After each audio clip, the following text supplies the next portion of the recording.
Assalamualaikum warahmatullahi wabarakatuh. Salam mahasiswa ekonomi. Perkenalkan saya Iva Mastura, mahasiswa Prodi Manajemen Universitas Syah Kuala dengan dosen pengampu Dr. Sriwalni Rahayu SHM Hum. Nah, pada video kali ini saya akan membahas topik mengenai merger, akuisisi, dan konsolidasi perbankan atau perusahaan. Nah, langsung saja kita bahas satu persatu apa itu merger, akuisisi, dan konsolidasi. Yang pertama, saya akan membahas mengenai merger. Merger itu apa sih?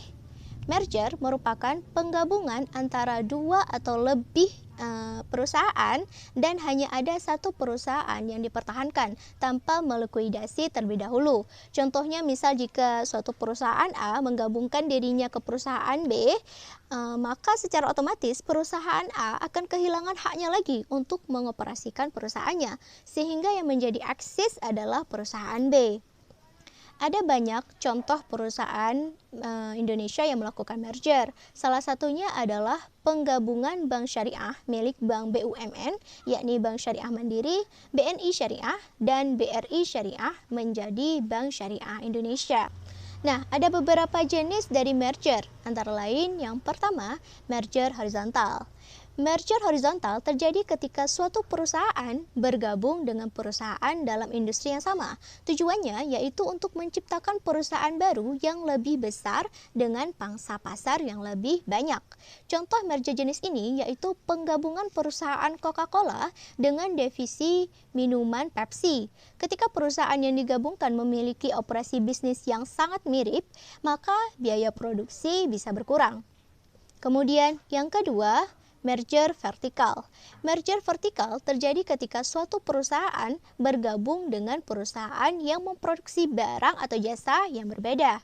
Nah, merger vertikal menggabungkan perusahaan yang mungkin tidak bersaing satu sama lain, tetapi berada pada rantai pasokan yang sama.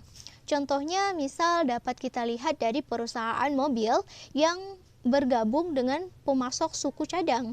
Penggabungan tersebut memungkinkan perusahaan mobil untuk mendapatkan harga yang lebih miring pada pembelanjaan suku cadang. Selain itu, perusahaan mobil juga dapat memiliki kontrol kualitas terhadap proses pembuatan. Kemudian yang ketiga yaitu merger perluasan pasar.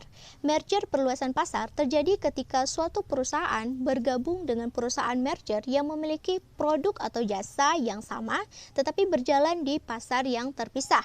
Tujuannya untuk memastikan bahwa perusahaan yang digabungkan dapat memperoleh akses ke pasar yang lebih luas. Contohnya yaitu Bank Mandiri Tbk yang merupakan perusahaan hasil penggabungan dari beberapa perusahaan seperti Bank Bangunan Indonesia, Bank Bumidaya, Bank Ekspor Impor, dan Bank Dagang Negara. Kemudian yang keempat, merger perluasan produk.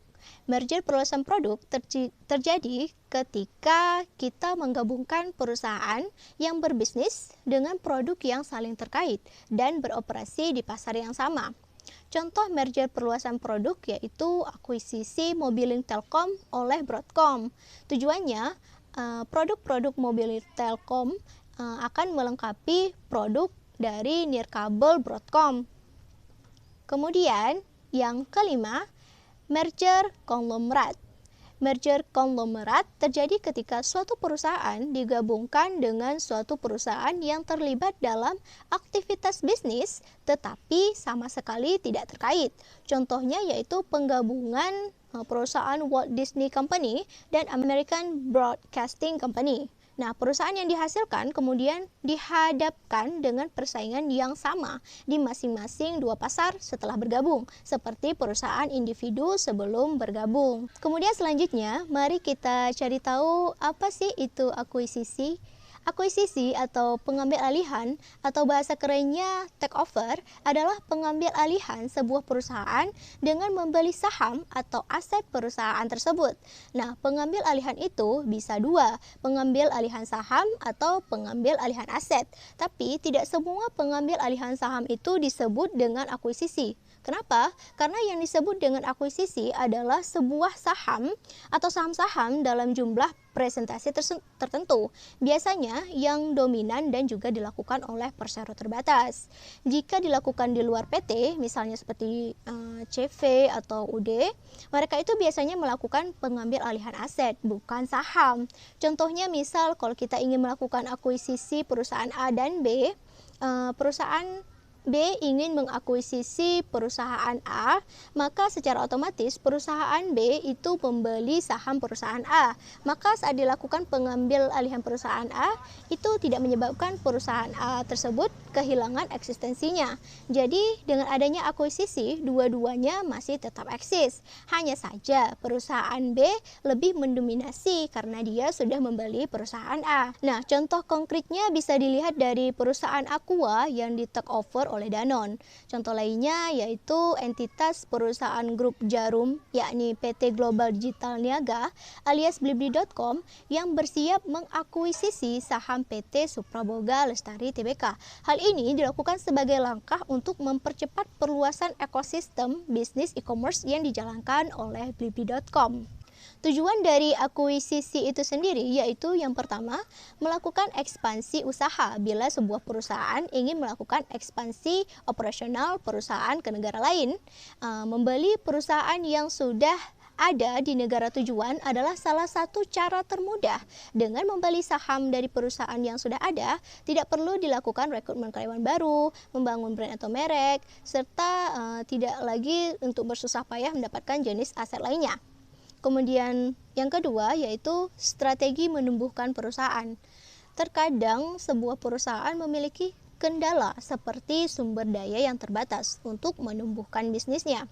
Untuk itu kerap kali akuisisi menjadi salah satu jalan keluar dalam mengembangkan bisnis sebuah perusahaan ketimbang menggunakan sumber daya internal. Nah, biasanya perusahaan yang akan diakuisisi adalah perusahaan dengan usia yang cenderung muda, namun memiliki prospek yang menjanjikan. Kemudian tujuan yang ketiga yaitu mengurangi kelebihan kapasitas dan kompetisi. Bila kompetisi di pasar terlalu banyak dan terjadi kelebihan kapasitas atas suplai sebuah produk hasil produksi, maka perusahaan akan mencari opsi akuisisi untuk mengurangi kelebihan tersebut. Selain itu, akuisisi sekaligus bisa mengurangi kompetisi sehingga perusahaan bisa menjadi lebih fokus dalam melakukan produksi. Kemudian tujuan yang keempat, untuk mendapatkan teknologi baru. Bila sebuah perusahaan membeli saham sebuah perusahaan yang telah mengimplementasikan teknologi baru secara sukses, maka ongkos yang harus dikeluarkan untuk adaptasi teknologi baru tersebut menjadi lebih murah untuk keberlangsungan perusahaan itu ke depannya. Selanjutnya adalah konsolidasi. Konsolidasi adalah penggabungan antara dua atau lebih perusahaan dengan tujuan untuk meneruskan kegiatan usaha gabungan dengan dibentuk sebuah perusahaan baru. Contoh misalnya jika perusahaan A dan perusahaan B, bisa dua atau lebih dari perusahaan, mereka melakukan konsolidasi. Mereka membuat sebuah entitas baru yaitu perusahaan C. Nah, ketika itu dibuat, maka secara otomatis perusahaan A dan perusahaan B dianggap bubar tanpa melalui namanya proses likuidasi. Adapun karakteristik dari konsolidasi dalam dunia bisnis yang pertama yaitu terdapat peluburan atau merger dua atau lebih perusahaan dengan membentuk perusahaan baru. Kemudian karakteristik yang kedua yaitu setiap perusahaan lama yang bergabung akan dibubarkan tanpa melalui proses likuidasi. Kemudian yang ketiga, perusahaan baru yang digabung oleh beberapa perusahaan juga mesti memiliki badan hukum yang baru. Kemudian yang keempat, desain konsolidasi dan konsep perbuatan konsolidasi harus disetujui oleh RUPS di masing-masing perusahaan. Kemudian yang kelima, semua aset dan liabilitas perusahaan yang digabungkan akan secara otomatis beralih ke perusahaan baru. Kemudian karakteristik yang terakhir yaitu Konsep akta konsolidasi yang sudah disetujui oleh RUPS akan dimasukkan ke dalam akta konsolidasi yang dibuat di hadapan notaris dalam bahasa Indonesia. Nah, sekarang kita sudah tahu nih apa itu merger, akuisisi, dan konsolidasi.